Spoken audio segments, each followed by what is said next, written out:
Thank you for tuning into this episode of the Hunt, Fish, Eat podcast. Today, I sat down with my buddy Ryan Miloshewski. Ryan is a writer for Drury Outdoors and an avid duck hunter just like myself. Today, we tackle the tough subject of the recent changes in duck migration patterns. There are a ton of myths out there, and we were able to talk about 4 or 5 of them today. We were also able to squeeze in a little bit of deer and turkey hunting. I do want to briefly mention there was a little bit of cussing in this episode, so if you're sensitive to that, this is a heads up. Also, a quick correction I want to make. In the previous episode, I mentioned some awesome hats I have that say, "I yell and break things," and pull. These hats are from clayshootingapparel.com. Jim and the crew over at Clay Shooting Apparel are really awesome and are making some really, really cool products. So go over to clayshootingapparel.com and get some awesome hats and t-shirts just like I wear. Welcome to the Hunt, Fish, Eat podcast. I got my buddy Ryan Miloshewski. Is that? Miloshewski, but it's close enough. Man, I've read your name, and I always butcher it, so I think a couple guys just call you Milo. Yeah, oh yeah. Everybody, not a couple guys. Everybody calls me Milo. Yeah. You're not the first person to butcher my name, don't worry. Yeah. You having a good night? I am, yeah. You know, it's been... I love this cool front, I'll tell you that, man. That it's is the truth, man. You know, what it was, 64 today for the high, had the windows open in the house, and it just gets that little itch in you that every outdoorsman loves, you know. It just makes you feel more whole. Yeah. You know, I don't know if that's just me or if that's everybody. No, I think it's everybody. So I don't know if you remember a couple weeks ago we had that kind of first cold front come through. It was kind of weird, you know, early September. Yep. And me and all my buddies were sitting there. It's like this panic hits where you're like, I don't have enough stands hung. Yeah, exactly. What my camera's doing, you know, like you start kind of getting this like, okay, when am I going to hunt ducks? Yep. Like, you know, it gets cold and hoodie weather starts and you start getting ready to kill stuff. So. Oh, absolutely, yeah. But it's that's what we live for, right? That is, man. That is it. I mean, it's our time of the year, you know. Yeah. I always tell my friends I hate summer. Yeah. And there's about 50% of them that agree, and the other 50% are like, "Well, we love going to the lake and we love hanging out." And I'm like, "Yeah, if I'm going to the lake, I'm going to fish." I was gonna say we go to the lake for the different reasons. Yeah, exactly. Yeah, it's totally different. Yep, that's 100%. And I'm the same way. I was talking to my wife about this last night. I said I love, in this order, fall, winter, spring, summer. Oh yeah. And like fall and spring, it's almost a tie, man. It is. You're chasing different stuff, and but I don't hate summer because you go fishing, but I just don't like the heat. Oh, you know? I hate it. Well, I hate it for a couple of reasons. One, there's nothing to do outside of fishing, and fishing can only cure your itch so much. Yeah, yep. 2, there's bugs, ticks, chiggers, oak mites, all these things that just make you miserable, you know? Uh-huh. And I just, I can't stand it. And I'm not a guy to go to the lake and go skiing or go wakeboarding or any of that stuff. Like we were just talking about it. If I go to a lake, I'm fishing it. Yeah. You know? Yep. So, I agree with your list 100%. Yeah. No, it's it's kind of funny, I'm not big on going down to Panama City for spring break, but I'd rather go chase turkeys, out east or something. Oh yeah. But we didn't come here to talk about the weather. No, we didn't. But we came to talk about some duck migration. Yeah, and duck hunting in general. So, to kind of back up here, Ryan, you and I met this year at the Conservation Federation of Missouri's media camp. Yep, at Lily's Landing in Branson. Yep. Mm-hmm. And I so intelligently forgot my carry gun behind in the room I was in. Yeah. Yep. And so about an hour down the road, I was like, oh, shoot. So I called Elizabeth, and you lived near me, and we linked it up, and I met you at K&K fly fishing, I think. Yep, it was K&K, yeah. Yep, and I was able to pick that up. So I don't suggest leaving your gun in a hotel room to meet somebody, but it worked out well for me. It turned into a friendship, so it did, yeah. But I would not suggest leaving your carry gun. No, somewhere else. But we like to talk about hunting. We got tacos one day, and you and I were sitting there talking about snow goose hunting. The guy next to us, he just started. Hey, you guys talking about hunting? And he just he just dominated the conversation, which it sounded like you guys knew the same people. I knew him. Like I've met him one time before. Yeah, okay, and great guy. He likes to talk though. Oh, which I like to talk too. Well, man, but he was a dominator. He was. So luckily we get to sit down now. Oh yeah, absolutely. There's not going to be a third person show up while we're eating tacos and jump in. So it's cool, man. Hey, So you don't hunt ducks for a living yet? Not yet. So what do you do? What pays your bills? So I work for Cerner Corporation, which is in Kansas City. Healthcare IT. I'm a project manager for them. I've been working there for about 4.5 years now. That's the main breadwinner is what I do. But on the side, I do a lot of outdoor writing. I've done it for, looking back, it's been about 8 years now. 6 years, 5 years getting paid for it. So it was a grind in the beginning, but now I am a senior writer for Drury Outdoors, and I do a ton for those. I just had an article published today about a deer that I should have killed 4 years ago in Kansas, and here we are, and it's a balance. I have the Cerner job, which I'm able to do, and right now we're remote because of the whole COVID stuff, and which is perfect for me. Yeah, because I can get my hunting in, and then get all my work done that I need to. Just in case your boss is listening. Exactly. Yeah, Bradley, if you're listening. But no, I get all my work done, and then I'm an outdoor writer. I've written for quite a few publications, but the main ones are Drury Outdoors and Fisherman, Missouri Game and Fish, which is now Midwest Game and Fish, Outdoor Guide. Conservation Federation. I don't know if I mentioned that or not, but no, I enjoy writing, but it's more of just here's what I've learned in the outdoors. I'm going to translate it to, pen to paper type deal. Yep. And it's worked out well for me, though. So.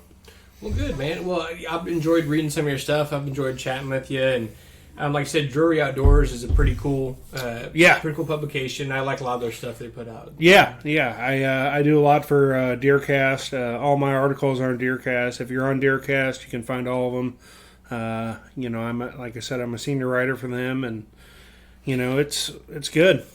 So let's explain what DeerCast is. So DeerCast is came out 2 years ago, about 2.5. DeerCast is Drury Outdoors app. Basically, it's a forecasting app of deer movement, but it's much more than that. But at the bare bones, DeerCast is a deer forecasting movement of when you could expect at your certain hunting property, deer movement is going to be the best. So that's the bare bones of it. However, there's a ton more. The articles that I write and all my coworkers write. It's just a ton. There's a lot of value with it. Oh, so much value, and it's $20 a year for the elite membership. And I always hear the argument, I'm not going to pay for $20. It's like if you drive down to go to a hunting spot, it's probably more than $20. Yeah, and if you can look at this app, and I've vetted it for 3 years now, and the forecast that is on there, there's 33 different things that go in this algorithm that Mark and Terry came up with, and I know Mark Drury pretty well, and we've talked about all this, and I did an article for Deer and Deer Hunting with Mark around DeerCast about like what gets big bucks moving. Like that was the premise of the article, and we went down, and basically he said it's everything that goes into DeerCast. Yeah. So it's invaluable for a hunter. I always hear, like I said, the argument, whether it's DeerCast, whether it's HuntStand, whether it's name your app on X. Well, I don't want to pay this much money to for this app. It's like, just think about it. Duck hunters pay thousands of dollars in decoys a year, or they'll pay, or waiters, or and deer hunters. You're processing. You probably if you take your deer to a processor, that's $100. Yeah, or how much you spend on food plot seed and all that, or just even traveling, gas, food. You go to your Casey's, you get breakfast pizza every time. You gotta get breakfast pizza. Whatever. No, Casey's the best. No. Shout out Casey's. But no, the argument is just invalid in my opinion. You spend way more. So the basis is what I'm getting at. If if you can save a trip to your hunting property, because most people don't live on the hunting property. Yep. They got to travel an hour plus. If you can save a trip from DeerCast to go to your hunting property, that pays for the app in itself. Yeah. And gas. Yep. And time. And Exactly everything. So, well, and I think the way I kind of like a shorthand to explain what DeerCast is and all those kind of apps is, it's like, let's say your buddy that has hunted, for 40 years, man, he knows everything about deer. He can stick his finger in there and tell you which buck's going to walk up that trail. Yeah. So if you sit down with him and say, hey, man, this is what the weather's looking like today. I was thinking about sitting in this stand, and this is the wind. What do you think the odds are they'll be moving? He's going to go, oh, well, I'm looking at this factor. It's this temperature. It's this time of year. It just condenses all it down to an app. Yep. It's $20. Yeah. And it's not foolproof. Obviously, nothing's foolproof. But it's going to give you that leg up or just some info. Yes. Give you a point to think about. So exactly. I think it's a great tool. Oh, it is. And like I said, I've vetted it for the better part of 3 years now. And, 98% of the time it's on as far as deer movement. And granted, you have to customize it to where you're hunting, your area. You can't just say, I'm hunting Missouri and put Kansas City as the area. It's, you have to customize it, but, it saved me time. It saved me, there's been days where I'm like, oh man, I think I need to go out and hunt. And DeerCast says, oh, this is bad. And then I just wait until the good day and man, it's on. And I think some of that cool stuff, you can kind of validate it with, when you look at your game cameras and things, like when they say that stuff's not going to be moving, usually it's not moving. Yeah, it's true. It's pretty good. Absolutely. And so it's like, man, I think spending time in a stand is really valuable, but yeah, if it's not going to happen, it's probably a good idea to, if you got options, so you're like, hey man, I don't know if I should take this Thursday off or this Friday off, check DeerCast. They can give you a good idea. 100%. So. Yeah, I absolutely agree. Well, hey, so how long have you been hunting, Ryan? Oh, man. First started hunting when I was, probably 9. Okay. Squirrels, rabbits, small game, stuff like that. Didn't start deer hunting until I was 13. And, that's some years ago now. But didn't start deer hunting until I was 13. Didn't start duck hunting until I was... 25. Okay. Maybe 24. No, I've been hunting all my life. I've been fishing all my life, and started out with the small game, which I feel like everybody starts out with squirrel, rabbit, and all that. But it's been it's turned into what I've been able to do, which is really great, is turn my passion and my love, and basically. Not to be over dramatic, but the reason I exist into making some sort of money. Because, I don't. Maybe other outdoorsmen out there can understand, but I exist for hunting. Like, man, I love it, and fishing as well. And it's just it's hard to describe to people that don't get it. I'm 100% with you, man. And this is the kind of how I explain it is.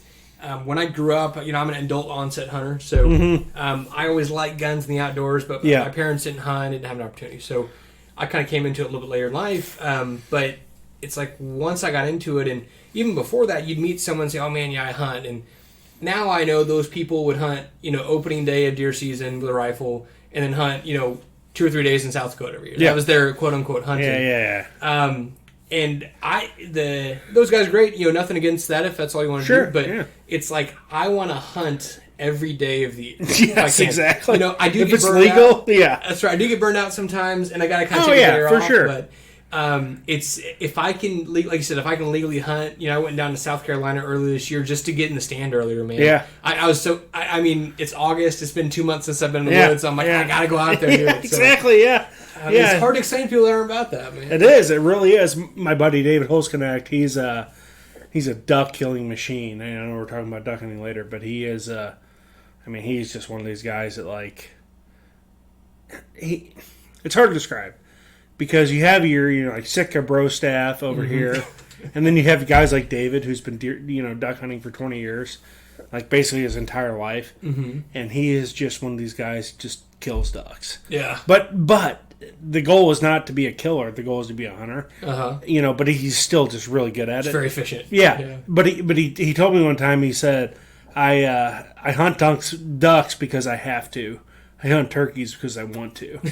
And I was like, that is so accurate, because like once duck season rolls around my mind, I'm like, every day. Yep. And turkey season, it's more of a want. Like if I miss a day of turkey season, I'm like, well, that sucks, but I'll get back out the next day. Yep. But duck season, it's like, I need to be out there every single day. Man, so that's inside. I love hunting ducks. I love the atmosphere, sitting in a blind, especially, or layout blinds hunting, snow geese or whatever. But I have to hunt turkeys. Oh yeah, that's like it's in my blood. Yeah. I know what you mean, though. It's one of those, and I love to hunt everything. I'm a generalist. Yeah, and I'm so glad the turkey season's in the spring, and like a lot of stuff are other times of year. Oh, for sure, yeah. But no, I'm with you 100%, man. That's and it's hard to explain that to people that don't have that same drive, and you see it in all industries across. For sure, yeah, in all things, and yeah, absolutely. So, how did you get into hunting? Basically, my grandpa started me out early. He was always a small game hunter. His family had 60 acres or so in Montgomery City, Missouri, and they would quail hunt, rabbit hunt, squirrel hunt, all that stuff. So he was always a small game guy. He got me into the small game deal.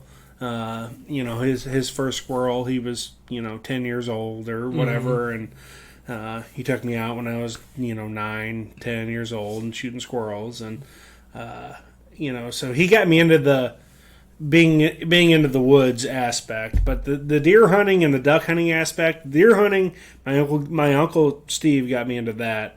And that was my love for a long time. And then I discovered duck hunting, and I still deer hunt every year, but but it's just not the same importance as duck hunting is. Yep. It's just duck hunting. My buddy Ryan Tierney, he got me into it. He kept telling me, come out with me, see how you like it, and went out for the first day. And this is, 5 years ago now, I guess, and. He said, "Oh, just come out and see what happens," and then I'm shooting my first mallard and all that stuff. And after duck hunting one time, I was like, "Yep, I like this more." Gotta go to Rogers, by the way. Oh yeah. Oh, I got the breathables. Don't worry. Yep. No, I hear you, man. And there's something to be said about explaining to someone, sun coming up. First flight starting to happen. Oh, man. You're sitting there, you watch a pack of mallards come in and set their wings and then drop their feet. Oh, man. And man, it's just you listen to them going, wah, wah, wah. Oh, yeah. Yeah, I'm just, it's like my mouth starts watering. Yeah, it is. And the drakes, we always say, they always greet you before they land. Yeah. Because they always do a few drake grunts before they land. And then they'll put their feet down, and then they'll try to land. So, the Susies, they like to vet it a little bit, but the drakes, if you convince them, they always knock on the door, like, right, and then they come in, and then you shoot them. Is that kind of true? The male ducks are kind of dumber than the female ones. Oh, for sure. I don't know how it translates to life, but it translates exactly to humans. Come on now. That's right, man. Well, speaking about ducks, did you get a dog? You got a duck dog now? I do, yeah. I have, he's going to be 4 months and a week. He's a little pup. He's a little boy. He's 3, 3.5 or whatever he is now, black lab. I took him out teal hunting this year. I didn't really hunt him, I'm not going to hunt. I'm not going to actually, quote unquote hunt him until he's, a year and a half. Yeah. But, I took him out, for teal season, just to see how he did, and shot some teal. And man, I walked over to where the teal were down, and he grabbed him and brought him right back to the dang line. That's awesome, man. Yeah, so he wasn't like the other dog, the seasoned dog Levi. I was hunting my buddy Johnny Everhart down at his place in Clinton, Missouri, but Levi would just take off. He's a seasoned guy, but Hank, he. I'd wait him out to a certain area, and I'd get, 20, 30 feet from him, and he'd go and swim to the duck and bring it back. So, That's really good at 4 months, man. That's, Oh yeah. No, he's doing really well. He just he's very much a puppy still. Yeah. But they are very much that, especially at 4 months, 5 months. Man, it's a fun age. He's a good pup. Mm-hmm. So it kind of set the stage here, what we want to talk about tonight. Yeah. So this is something that if you're listening to this and you've been hunting ducks for 7, 8, 10 years, you'll agree with this statement that I'm about to make. And those that have been hunting less than that, you'll kind of explain some things here. So in general, and I'm kind of being vague with this, Ryan, so correct me if I'm wrong here. Yep. The duck migration, the ducks, waterfowl in general, coming down from the north to the south, has changed. The times, places, all that. And where you see this the most is like down in Louisiana, Arkansas, and some of these places that like have been waterfowl meccas. That just every year they're killing ducks at this time of the year. That you almost set your watch to. I hunted Reelfoot Lake a couple years ago, and those guys have been hunting that blind for 60 years. And they were very knowledgeable guides, and we had a good day, but you could tell that they were kind of disappointed, in what they were doing, just because it wasn't what it used to be. And so with that factual statement I just made out there, that duck migration has changed. Now, us being sportsmen like we are, we all like to have a theory. Sure. Right? Yeah.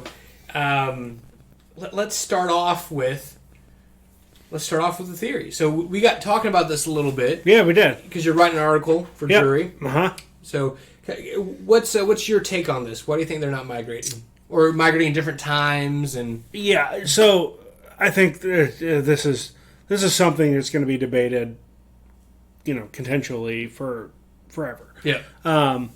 But I do think there are some important things to lay out. Photo period is a major thing. So let's talk about that photo period. Explain that. So a photo period is basically the length of the day. Mm-hmm. So that's what triggers a whitetail rut. Yep. Everybody thinks we got cold weather, the rut might happen earlier. No, you're wrong. Yep. You might see rutting activity earlier. Or you may see a deer movement because it's cold. During the day. Yes, exactly. Mm-hmm. So photo period is basically the length of the day. Every animal, including humans, has a pineal gland in their brain, which senses light. Mm-hmm. So, have you ever heard of seasonal depression? Yep. Yeah. So some folks with pineal glands that, sense the time of day, they have seasonal depression because their pineal gland tells them be depressed. Yeah. Well, there's less sunlight. Less hours for of sunlight. Sure. Yeah. So, photo period dictates a lot of things in our lives and the animal world. Aside, people always try to say humans aren't animals. We are. We are. we are animals. We are very much animals. But regardless, photo period dictates a lot in the wildlife world. So when ducks migrate is dictated mainly by the photo period. Doesn't care about weather. They don't. Mm-hmm. Granted, when things freeze over, when things get really cold, obviously they're going to move earlier. But there's an internal clock within a duck that says, okay, when the light, to day ratio, the light to daylight ratio hits this certain aspect, we need to get the hell out of Dodge. We take off. Yeah. We get the hell out of Dodge. Mm-hmm. So that happens. They're in the Dakotas, they're in the potholes in the Dakotas, mm-hmm. They're in Minnesota, they're in Iowa, somewhat, wherever that may be. Mm-hmm. So they're going to take off, no matter what. They're going to get down. My thing is, I think climate change is the biggest issue. Whether that's human-made, whatever. We could argue that in a totally different aspect. Yep. But I think, last year, the last day duck season in Clinton, Missouri, it was 64 degrees. That is hot. That is hot. To the last day duck season. That is hot. And that exact same day, I had a buddy in Iowa who sent me a picture of a pond that was completely open, no ice. It was 66 there or something, mm-hmm. Same, and full of ducks. Yep. So we have these temperatures, and if it's 64 degrees in Clinton, Missouri, which is mid-Missouri if you're not familiar with it, mm-hmm. on January 12th, there's issues with temperature. Yep. ducks want two things. They want food and they want security. Mm-hmm. And if they can have that where they're at, they aren't going to move. They aren't going to move. Well, and that's the one thing I kind of want to mention or explain a little bit more. The migration. So those ducks, and you get some local ducks that hang out throughout the migration area. Sure. You see them around here in Kansas City all year, but the majority of the ducks, they're going to start up in Canada and hang out there during the summer. Yep. And then as it gets colder, as the days get shorter, they just migrate slower down to the southern part of the U.S. and then go back up as it warms up. So, and the reason, like you said, there's a couple reasons why their body just kicks off with the day length. Sure. And then in addition to that, like you said, they need open water and they need food. Yeah. And they need security. And so, like you said, man, if they'll start moving, but if they got open water and food, why would they go farther? Yep. I don't like to leave open water and food. Yeah, exactly. So, I mean, it's just, to me, it's the way the climate is changing that is the biggest impact. Mm-hmm. I mean, granted, we can get into a bunch of different shit of what's causing all this crap. Mm-hmm. But, I think the biggest thing is, like I said, the last week of January in Missouri, it was in the 60s. Yep.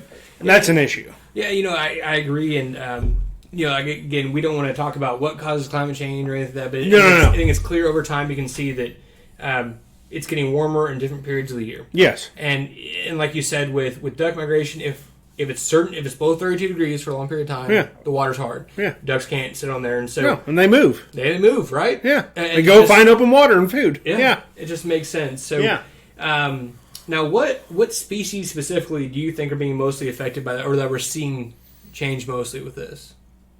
I think the mallards can weather everything. I really do. Mm-hmm. I think the pintails are suffering a little bit. The gadwalls are pretty hardy ducks as well. I think the pintails are the ones that are really suffering with it for whatever reason. I mean, I used to see a ton of pintails when I first started duck hunting, and now it's just like it's just kind of few and far between. And maybe that's just where I'm hunting. This is not an absolute. This is not an absolute. This is just observational. Anecdotal evidence. But I think the pintails, they need grain is what they need. So, I feel like the pintails are hurting the worst. The blue-winged teal, it gets down to 45 and they're gone. They're in fucking Panama. So it's just. The mallards, they're going to survive no matter what because they're always going to have food. They're always going to have I don't say they're always, but they always have a potential to have food source. Mm-hmm. They're the most hardy duck, I would say.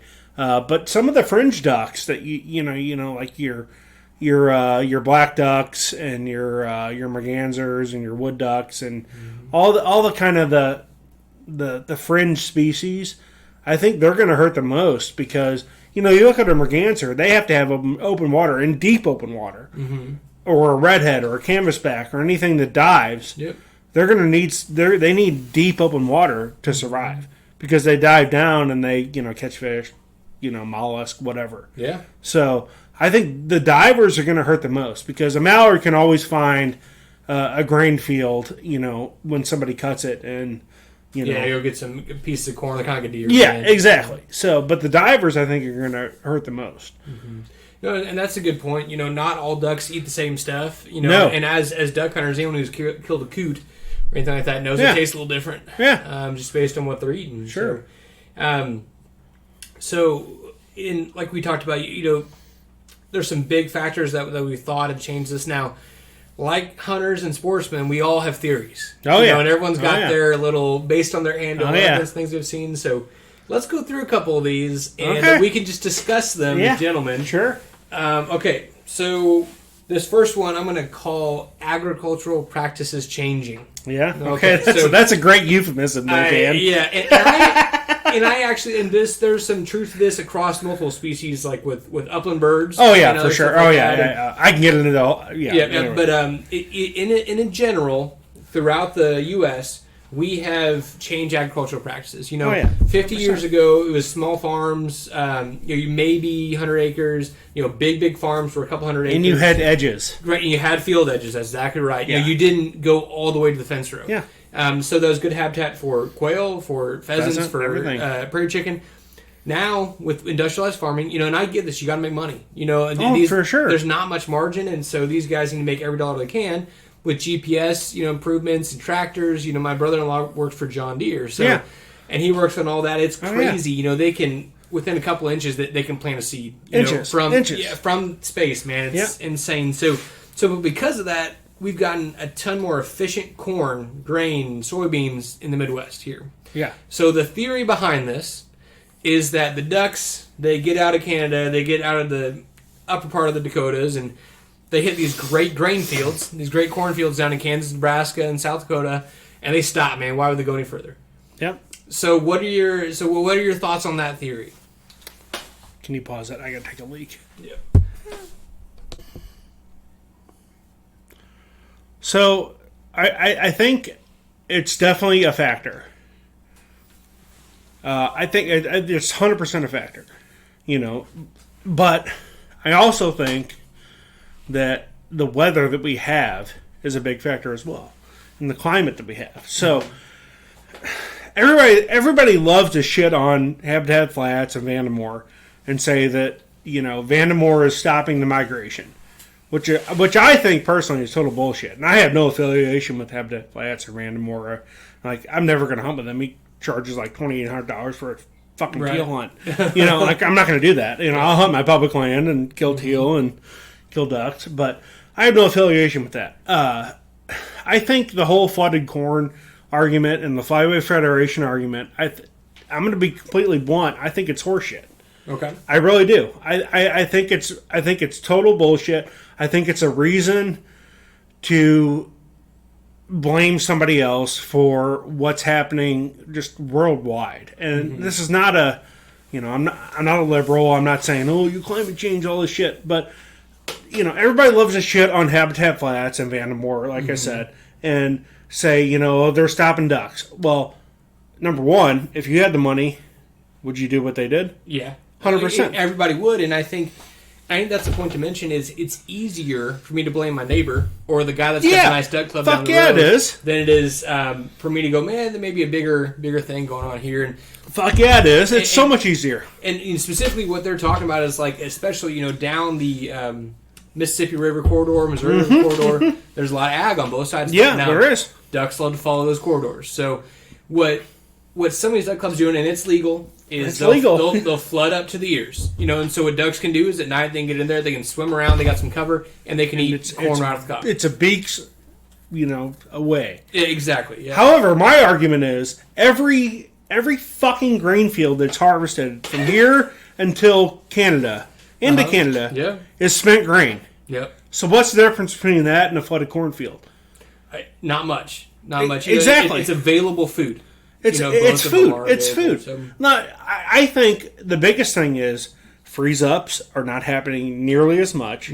They're not. I mean, like I said, in Iowa last year in January, the pond was open. It was completely open. And it wasn't because of ducks. It was because of the temperature. Well, and usually by that time of the year, ducks are all south. The majority, 99% of the ducks are all south because there's nothing. There's no soft water up here. Exactly. And I just... The flooded corn argument, to me, is just a scapegoat. Like, does it stop certain ducks? Sure. I would acknowledge that. Yeah, certain ducks will stop and they'll eat. But like I said, what's the difference between that and a spent grain or harvested cornfield, a mile from where where these people that are bitching about it live? Nothing. Well, and I want to point out too. So, like we talked about, those flooded cornfields, even the cornfields up north that aren't flooded but are harvested. If it's too cold for the water to be, liquid, if it's ice, they'll go right past it. They'll go right past it. They're not going to say, "Oh, we'll just go here and skate on the ice and rip the corn off." They're just like, "Piss on this, we're going farther." Yeah, they're going to keep going. Exactly. Yeah. So, like I said, I think the whole Flyway Federation flooded corn argument is horseshit. I really do. And I could be wrong, and I'll admit that. I could be wrong about that aspect. But I think the biggest issue is, number one, we have a climate change. Which, like I said, we're not going to get into the politics of that, whether we think it's man-made or not. But it's happening. Yep. No matter what anybody says, it's occurring. Mm-hmm. Number two, I think the biggest issue, especially in Missouri, is we have these quote-unquote duck clubs that they hunt once a week or 2 times a week. Yep. Or in Kansas, they hunt anywhere. Mm-hmm. They hunt twice a week. Guess what? It's a refuge. It turns into a refuge. Yep. And that's kind of what brought my I guess my idea to the fruition is, do the parks and stuff in the urban areas really hold that many ducks? I don't know, but you have certain areas, 300 acres, mm-hmm. that's all marsh, full of smart weed, everything, and they hunt it 2 times a week. Yeah, so it's 6 or 7 other days that the ducks can swim around there and not get harassed. Exactly. Yeah. So, and then one day you shoot them, then they just flutter around and go around and figure out something else, and then 5 hours later they come right back. Yeah. So you're saying flooded corn, agriculture practices. That's not the only thing. No, 100% not. 100% not. So we kind of alluded to it a little bit there. We talked about duck ponds, duck clubs, and I think another way to look at this too is when you drive around your city, and if you're in the Midwest, and how many ponds and water features parks, there are, whatever. And you look how many animals are on there, how many waterfowl on there. Yeah. There's a lot. And it's you may drive past your pond, and there may be 10 onkers out there, or a couple of mallards. That's not an issue. No, but if you multiply that, and if you start to look at it, or if you look at all these, like down Kansas City, exactly, look at the Kansas City area. How many thousands of little bodies of water hold animals? A lot. There's a lot. Look at Loose Park in Kansas City. Mm-hmm. I mean, every time I go over there running or take my dog for a walk in Loose Park, and there'll be hundreds of waterfowl in the pond. Yep. All times a year. Mm-hmm. Probably resident, a lot of them. Yep. But but as far as migration, a duck coming down and they see a shitload of ducks in this one pond, they're going to say, "Oh, we want to go there. We'll stop there." That's literally the basis of duck hunting. Mm-hmm. You put decoys out to get ducks to fly exactly. down there. So, I think the biggest issue is, and we saw it during teal season, opening day of teal season. Everybody limited out. Mm-hmm. Did really well. Yep. Because the teal were down, because we had that cool front in August, like you said, mm-hmm. brought all those teal down. And then it just kind of died off. Mm-hmm. Well, guess what? There wasn't anybody to stir them up. There wasn't anybody to you move them from where they were. And, I shot 4 one day or, 5 the next day or whatever. And that's all I saw, mm-hmm. the ones I shot. Yep. Which is fine, it's perfect. Mm-hmm. I had a good teal season. Yeah. But this is private land, by the way. But you have these, so Stan Kroenke, that dickhead, owns, I'm from St. Louis, so he's a dickhead. He owns 5,000 acres in Clinton. Mm-hmm. He hunts it 5 times a year. Mm-hmm. 5,000 acres of wetland and marsh. It's going to waste, man. It's going to waste. Yeah. But it's not just going to waste. It's holding ducks. Yep. Because they don't have to go anywhere else. Because when ducks are in a certain area, they can keep it open. Yeah. Mm-hmm. They can sit there and keep it open. And they can tread water, move the water around. Exactly, yeah. And here's the thing. So my buddy Johnny Everhart, if you know him, he's known as Dr. Duck. And the best duck caller I've ever seen in my entire life, and probably the best duck hunter I've ever seen in my entire life. But he's owned property in Clinton, or been on the property in Clinton that I'm talking about, at least near it, for 50-something years. Mm-hmm. And he said the change has just been unbelievable. Mm-hmm. And he really attributes it to, he kind of suscepts to the flooded corn argument, but he really admits that, the amount of people that just don't hunt their areas is the biggest issue because they. So sorry to cut you off, but no, you're good. But there's these, like I said, if Stan Kroenke flies down and hunts his duck hunting property 1 time a week, they'll just fly up, and then at the end of the day they'll just come right back where they were. Well, when you think about it, so. These guys, you build these duck clubs, or like Stan, this nice, huge duck marsh. He makes a really good habitat for ducks. Yeah. Has great food out there, great water, great cover. Let's say he brings in 3 or 4 guys with him, right? And they shoot, so 6-man limit, shoot 24 ducks in a day, right? And they go back. Or if you're shooting mallards only, it's, it's 12 or 16 ducks a day. Yeah. So you think about that. there's thousands of ducks in that 5,000 acre plot, or that it's perfect. Hundreds habitat. of thousands, not even thousands. Habitat, Yeah, right? They shoot 24 or 16 of them and leave. That's nothing. It's nothing, man. Yeah, coyotes get more of those. Exactly, exactly. So they sit there, and this is a problem. And Johnny has told me the same thing. Is 20 years ago, 10 years ago, there weren't nearly as many as these private duck clubs that that exist, to where these ducks can really just have a refuge. Yep. And all the way down from I'm talking Minnesota, Saskatchewan, all the way down until they get to even Arkansas. I mean, in Arkansas is still doing well, but Louisiana's suffering. Yep, it is. And I think that's the biggest issue. I mean, you have these private clubs where people don't hunt enough to stir up the ducks enough and get them moving. Yep. And like I said, if they can keep it open, why the hell would they leave? Yeah. And they have food. Incentive. There's no push to them from leave. And I personally hunted from Arkansas up through the Dakotas last year for waterfowl. Different times of the year and everything, but. Every guy I talk to, all my guys I respect a lot that are waterfowl guys, and a lot of these guys like Johnny have been hunting for 40 years. Oh yeah, yeah. Every single one of them has said it's changed. It's different. It's different. And that's from, like I said, southern Arkansas all the way up to the Dakotas. They're all saying it's different. Oh, it's definitely different. You don't want to look at anecdotal evidence as a 100% cause, but it's got to be a good indicator. Oh yeah, for sure. Something's changed. Oh yeah, something is different. I mean, it's. I will say this: the migration hasn't changed. The migration will occur. Yep, ducks will move when it's just like the rut. It's just like the rut. The rut's going to happen. Yep, and ducks will move when they feel like they need to move. But are there outside factors influencing it? 100%. I would agree, and I think some of it too, like you said, these private duck clubs, and it's almost what you've seen happen to whitetail hunting in the Midwest. So 15, 20 years ago, there was a lot of door knocking and, hey, can I hunt your field? Yeah, no worries. Yep.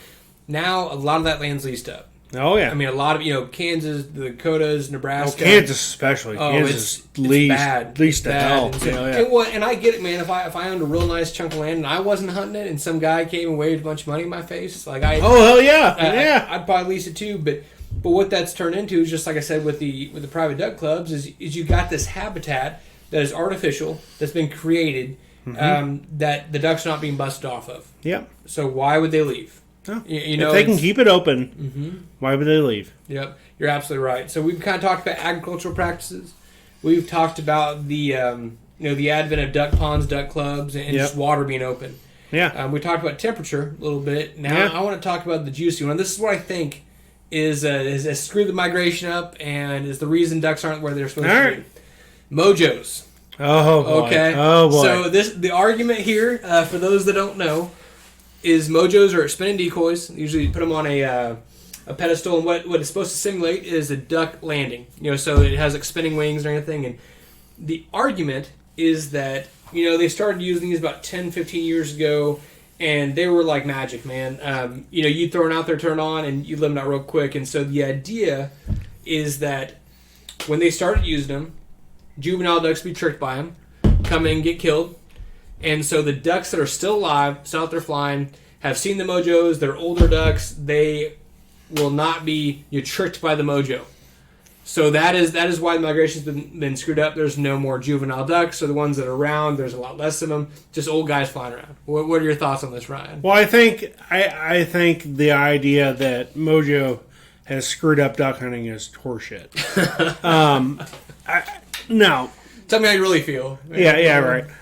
But no, like I don't use mojos during big duck season, which is in Missouri is first weekend in November. I just don't use them because by the time, which could change this year because of COVID, by the time they get down here, they've seen everything.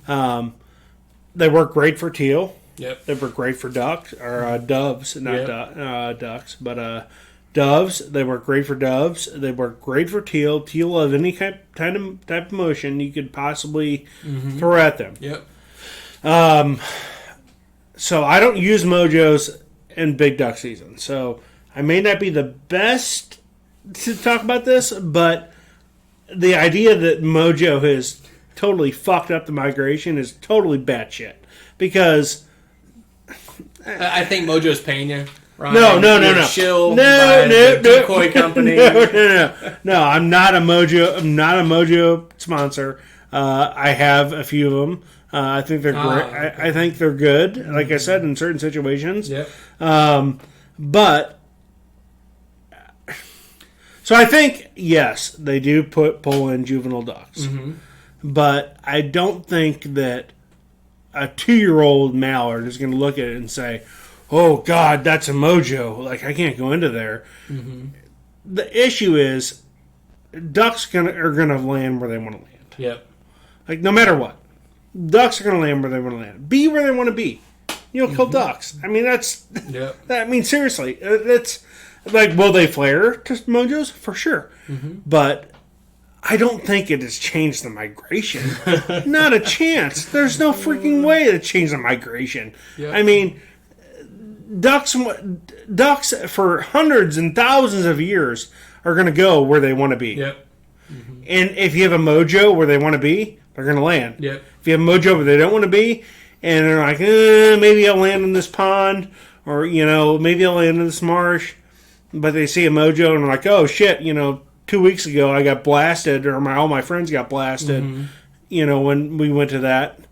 I don't know if they have that type of memory, but, the brain the size of the end of my pinky. But it's like turkey hunting, how do you get fooled by all the, these smart birds?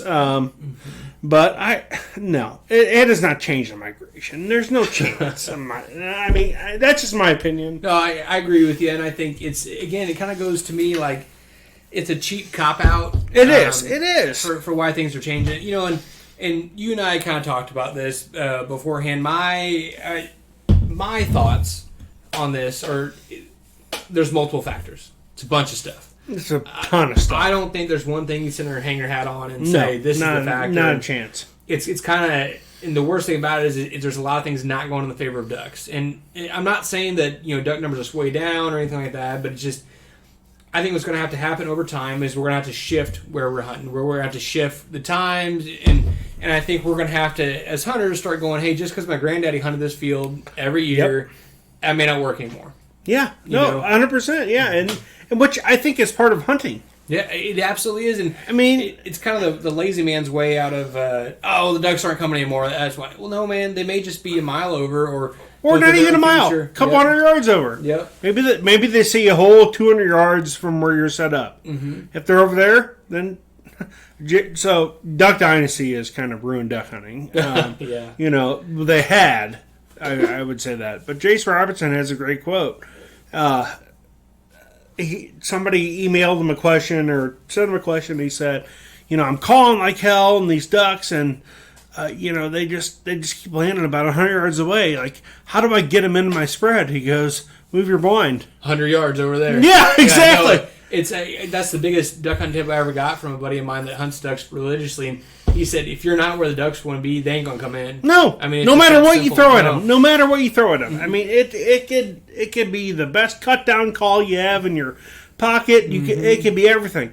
But like I said, Duck Dynasty, they did a number on duck hunting. They got the wannabes in there and the sick of bro staff and all that stuff. And but that's a great quote. Like, move your blind. Yeah. Move your blind 100 yards. It's absolutely true. And it's kind of, so Kansas, you can put deer out, or corn out for deer and animals. Yeah. Missouri, you can't. You got to wait 14 days on that. And I've hunted in Alabama. Most recently in Alabama, they just changed a year or two ago where you could hunt over corn. Yeah. For a while, they had it where it had to be out of sight 100 yards. Yeah, whatever. Well, and being a Kansas hunter, I hunt both Kansas and Missouri. Mm-hmm. What a lot of people think is if they can't bait, they think, oh man, I just throw a pile of corn out there, I'm going to kill me a big buck. Yeah. What people don't understand is it's still animal behavior, and it's still animals. So you can't just throw a pile of corn in the middle of open field or out your back door because you want to kill a deer. They ain't going to come in during the day. No. Big bucks aren't going to come in. And so it's kind of the same thing with the Mojos, with setting up a duck club, setting up decoys. You got to manipulate them, but you can't make them do something they're not meant to do. Exactly. You know? It's so true. You cannot make a wild animal do what it does not want to do. Yeah, without putting a harness on and dragging it over. Yeah, exactly. I mean, you could throw a lasso on a deer and say, hey, hang on. There. Yeah. But I mean, but seriously, with ducks, they're going to go where they want to go. Yep. I mean, and you just want to make it. You just want to be there and try to figure out where you think they're going to go. And it's it's like what I've seen with mojos, and I'm glad mojos have remotes because I'm sure you've experienced this where you throw that mojo out there, you have it spinning. Ducks come in, take a look, and they flash off. Right? Yeah, so they flare. Turn it off. Turn it off, and then the next group comes in, and they land right in. Yep, or like hunting snow geese with spinners. I've turned spinners off before. Or, you have a tornado above you, and they just kind of slowly go away. Yeah. And you're like, well, and so it's. I think it's like anything. These ducks have been quacked at. They've seen everything when they get to Kansas. So you got to be a little different, and it's interesting. Like I was telling you earlier, I hunted down Reelfoot Lake in Tennessee, and for those who don't know, Reelfoot Lake is one of those like waterfowl meccas. For as long as time has been in place, it's in the place. Hunted ducks down there, and I stayed at a Boyette's Resort. Now they use the term resort very loosely, but very nice place, great blind. But the guide I was hunting with, so his dad guided there 40, 50 years, and then he's now in his 40s and 50s, and he's teaching his son. So they've hunted ducks there for a while. Yeah. He knows what he's doing. And the craziest thing I ever saw him do was when the ducks were coming in to finish them, he would take the call out of his mouth and yell at them. He would go, yank, yank, yank, yank. He said I'd yank at him. And so, and I kind of picked his ear about this a little bit more. And his thought process is they hear, that reed all day long. Guys quacking at them all over the place. And when you yell something with your natural voice, it just sounds a little more natural and it's different. Yeah. It's just a different sound than they're used to. And I'd be dang, those ducks finished. And, and the way it was set up, our blind was close to the refuge, and then I could see 4 other blinds down the row, right? Yeah. All, 100, 200 yards away.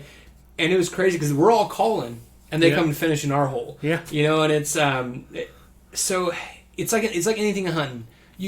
There's not a for sure formula I can sit here and say, do X, Y, and Z, and you'll kill ducks every day.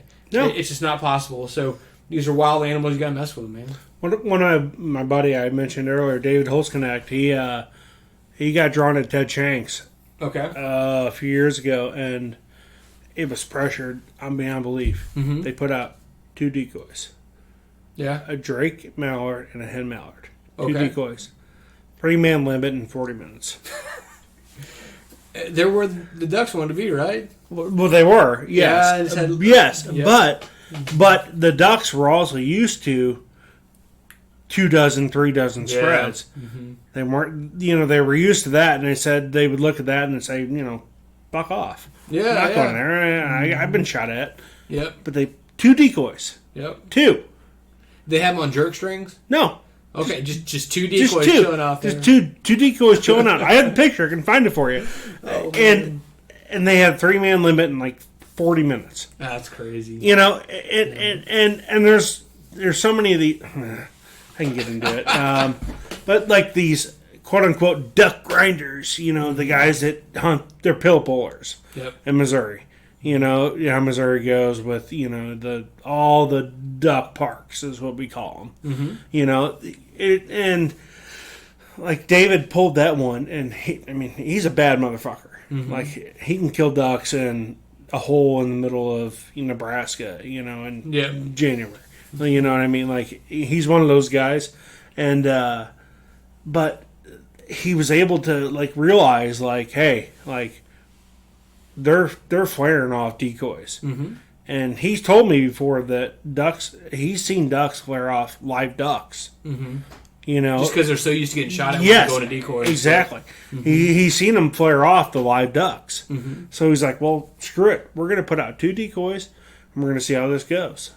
Like I said, 3-man limit in 40 minutes. So, and just adjust. It's one of those things where, the duck hunters have this mindset of where, this is how it has to be. Every single morning, this is what, we have to have 2 dozen floaters. We have to have, screaming duck calls and sky blasting and all this shit. It's like just adjust, just let it. Yeah. Jeff Falconberry, one of my good friends, he's a guide on Truman Lake, but he's also a duck guide, and he told me about fish, and it totally translates to ducks. He said, just let them tell you what they want. Just let them tell you what they want, and it's so true. Well, I mean, it's kind of like turkey hunting. It is. Some of my best buddies that I've turkey hunted with, and some of the best turkey hunters I know, they call as little as possible.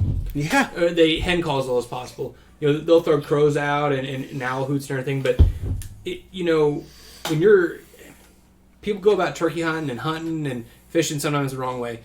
What people want to do sometimes is they want to hear themselves. Well, or this is where I want to kill it, or this is where I want to catch it. Exactly. I want to catch it on this bait, or I want to shoot it in this hole. Yeah. It's like, well, the animal may not do that. Yeah. You know, and so you gotta mess around with it a little bit. Go where they want to be. That's all I can say is go where they want to be. And like Ray I is one of my great friends and probably the best turkey hunter on earth. I mean, seriously, he's probably the best turkey hunter on earth, and he's big into calling, and he's been kicked out of places in Florida because he's quote unquote called too much because they're call shy, you know, because the guides are like, oh no, you can't be doing this, and you know he's called them in, and like people have killed turkeys, and it's their reputation that these turkeys are call shy or they're they're not going to come into a call, but he's called them in, you know, and it's just. You know, granted, that's 6 of one, half dozen the other. You know, it's the extremes. Extremes, but yeah, I mean, Ray I is, like I said, is probably the greatest turkey hunter ever.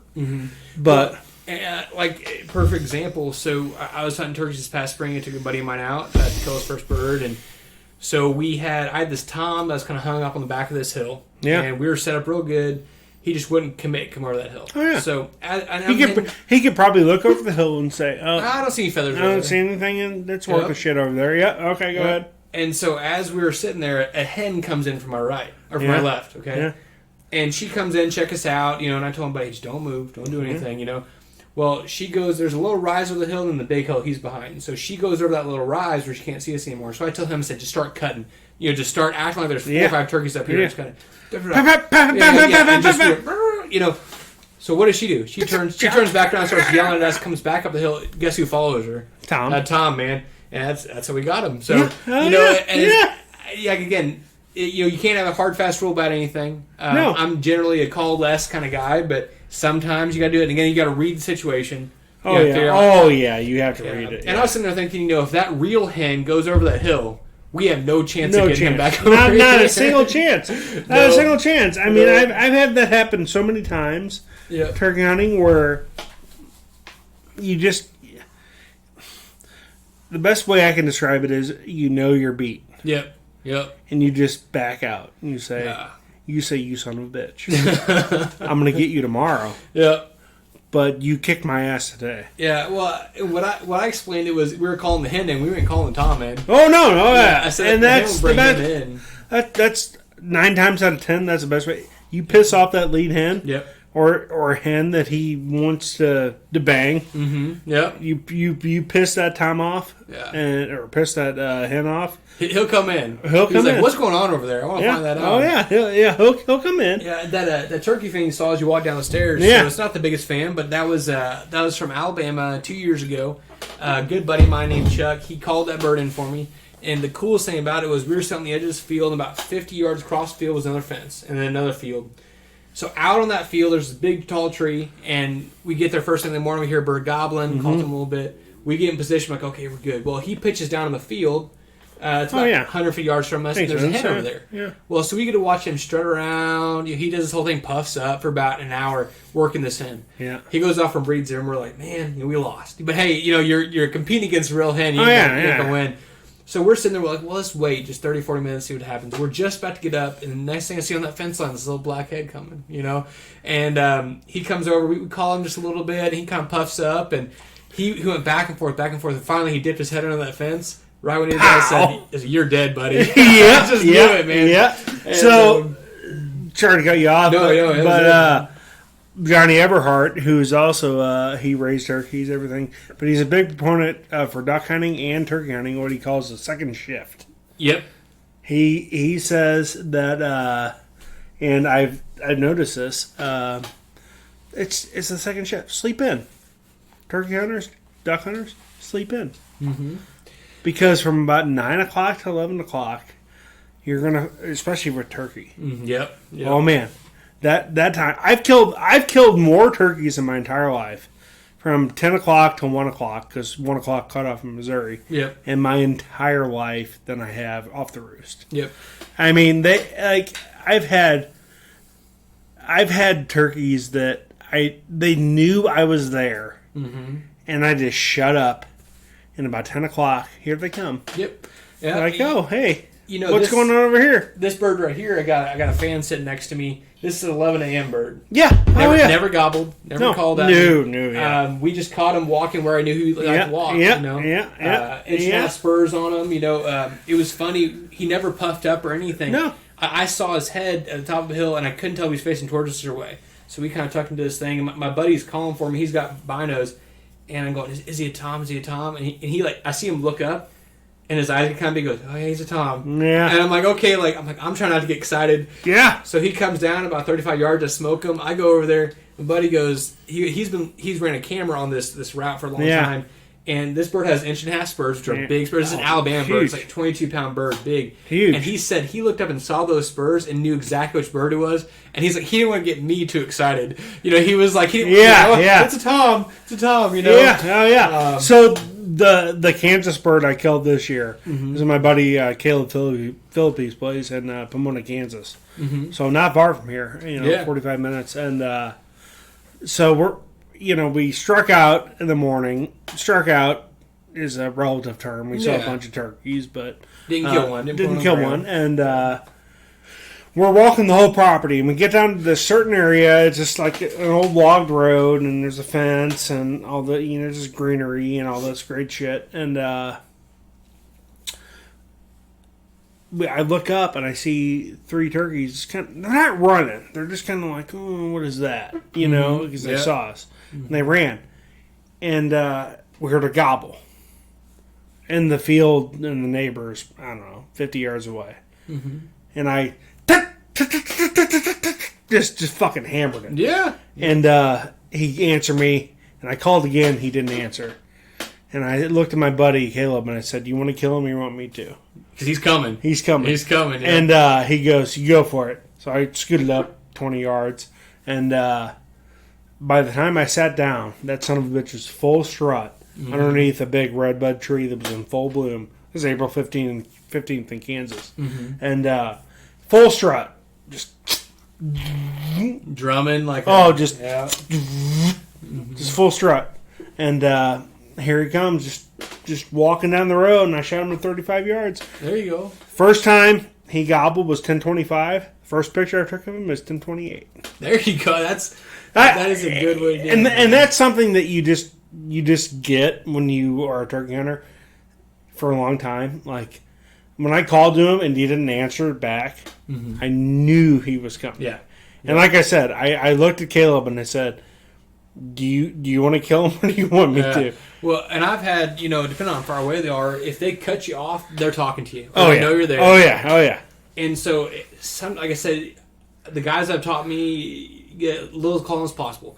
And it's like when you call them out again and they're 50 yards closer, like, okay. They're coming. Yeah, they're coming. Just be quiet. Just don't shut move. Up. Yeah, because they're just coming. Just shut up. Yeah. And that's why I did. After I looked at him and said, "Do you want to kill him, or do you want me to?" Yeah. I didn't call one single time. Yeah, because he's because he was there. He was there. He was there. He was in full strut, and when he first came into full strut, I probably could have shot him, but I wanted to see the show. Yeah. And he came just mean walking down that logging road, just like he was the cock of the walk. Yeah, and big boy, man. He got 35 yards. I said, "Bye."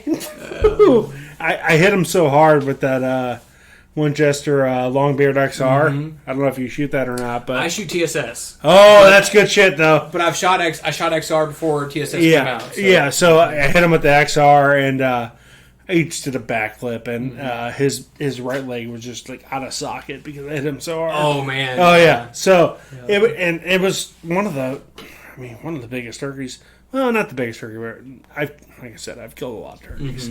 But he had like 11 3/4 inch beard and inch and a quarter spurs. That's a good sized bird. Oh no, it was a great bird. Oh no, it was great because I was with Caleb and his dad, his dad is a professional photographer. Oh, okay. So he got a picture of me like right after I took the shot, and he got the smoke coming out of the barrel and all that stuff. Man. Oh yeah, so it was perfect. It was just somebody needed to get the bird down that day, and the day before was archery, and we hunted, and we had 15 toms come in, and just little, but it was time. It was time. It was time to get somebody dead, So, but no, that was a great spring moment. Well, we got off on talking about turkeys. We did, yeah.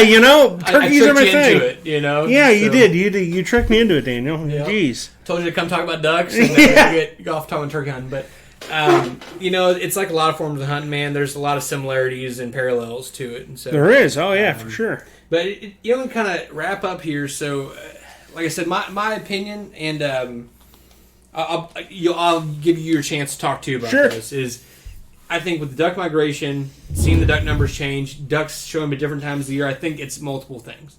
You're looking at the climate change. Temperatures are not as cold as they used to be at certain times of year. Certainly. Water's not freezing like it used to. Agricultural practices are changing, which are throwing some stuff off. Big duck clubs, nice duck ponds, nice habitats changing, all that. I think all those things coupled together is what we're seeing change this stuff. Sorry, the mojo argument. I agree with you. I don't think it holds any water. But so, what are your kind of conclusions? No, I mean I agree with you 100%. I mean everything's changed. I mean the mojo argument, piss on that because that's just stupid. I just thought it was funny. I want to bring it up. Yeah, no, that's fine. But the other stuff, yeah, absolutely. I think it's a microcosm of everything. There's not one thing. It's not flooded corn. 100%. It's not flooded corn because if it was flooded corn, it would be an issue 20 years ago. Yeah. Well, if it was corn, I'll just say that because every cut grain field, just think about it, in Missouri or Kansas, like every cut grain field, like if that was a real issue, it would have popped up in the last 2 years. Yes, exactly. Yep. But I think yeah, I agree with you. I think there's a lot that goes into it. I think the biggest issue is the duck clubs that have spawned up. I think they harbor ducks way longer than they should because 20 years ago there weren't 40 duck clubs in Clinton, Missouri or York, Missouri. There were 2. Yep. And now there's 40, and there's 38 of them that get hunted one time a week. Yep. And then when everything starts getting shot at, they go to those duck clubs that don't get shot at a lot, and then they decide, well, when this kind of freezes, maybe we'll go. There's a lot that goes into it. It's not the flooded corn argument. It really isn't. I mean, there's so much that goes in. Like I hunted a conservation area for teal this year by Sweet Springs, Missouri, and I mean we saw one day, I don't know, 5,000 teal. I mean, the numbers are there. They're there. Moving, yep. They're there. They're moving. They moved. They moved down, and we shot a shitload of them. But and then it's going to be a great big duck place because there was pintails, there were gabwall, there everything there. It should be a great duck place, big duck place here. Coming up in a month or so. But the whole flooded corn thing, it just irks me because it's just a crutch. Yeah, it's a cop-out. It's a cop-out. Yeah. It is. There's so many factors that go into why the migration is quote unquote, not what it used to be, which I don't disagree that it is not what it used to be, but I disagree on what the factors are. Yeah, that's a good way to wrap it up. I would agree 100%. So, Ryan, if people want to read your articles after this or send you hate mail, go for it. What's the best way to find you? So the best way is rmiloshewski@gmail.com. And I'll put that in the notes. Yeah, put that in the note. Yeah, because my last name's terrible. Yeah, feel free to cuss me out and cuss a blue streak. Then fine, whatever. But I write for Drury Outdoors as well. Usually have an article a week published. So I have my Instagram logged out to linked out to that. So if you want to follow me on Instagram and send me a hate message on there, I'd be more than happy to entertain you. You just got to follow him first. You don't even have to follow me. You can just send a hate message. That's fine. I'll entertain it. But Drury Outdoors. Yes. Make sure you check out those. And I've enjoyed that quite a bit too, Ryan, and reading everything that those guys are writing and. Cool stuff coming out, and we don't want to shit too hard on duck clubs. If anyone wants to give Ryan or I a duck club membership, absolutely, we would be happy to accept that. Discounted rate, shit. I mean, that's fine. So we want to mention that. But you got any final thoughts, man? No, I think it was a good conversation and something that needs to happen across the country. Absolutely, I think this is something that people are. I don't want to say avoiding, but like you said, they want to throw blame to certain situations instead of taking in all of the factors that come into it. So, but no, I had a great time, and I think we're on the same page. Yeah, well, hey, thanks for coming over, and I'm sure we'll chat more. Absolutely. I hope you enjoyed listening to Ryan and I chat about hunting, and specifically hunting ducks and their changing migration patterns. As you can tell, Ryan is very passionate about waterfowl hunting. Make sure to go check out Drury Outdoors on Instagram, Facebook, YouTube, and Twitter. You can also see some of Ryan's articles on their website, druryoutdoors.com. There you can also read about deer cast and how it works. It is a must-have for any deer hunter.